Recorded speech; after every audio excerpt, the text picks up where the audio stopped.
Hello everyone, hopefully you are doing great by the grace of Almighty Allah. I am also fine today. Today I will discuss about important rules of freehand writing. So let's get started.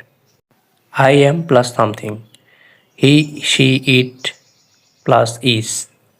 They, you, we plus আর, অর্থাৎ first person সিঙ্গুলারের সাথে হচ্ছে M বসে, third person singular নাম্বারের সাথে হচ্ছে is, আর বাকি সকল পার্সনের সাথে হচ্ছে আর বসে।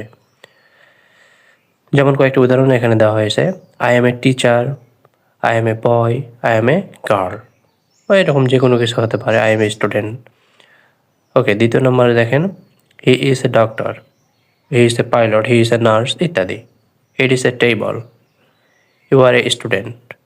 আচ্ছা, এখানে নোট দেখুন, সাবজেক্ট প্লাস এমিজার প্লাস ভার্বের সাথে আইএনজি, অর্থাৎ এখানে যদি ভার্ব বসাতে চান তাহলে সেটা অবশ্যই ভার্বের সাথে আইএনজি ফর্ম বসবে। দেখুন উদাহরণ, ইজ প্লেয়িং ক্রিকেট, এখানে দেখুন প্লেয়ের সাথে আইএনজি বসেছে। অনুরূপভাবে দে আর ওয়াচিং মুভি, তো এখানেও দেখুন ওয়াচ এর সাথে আইএনজি ফর্ম বসেছে। আশা করি সবাই বুঝতে পেরেছেন।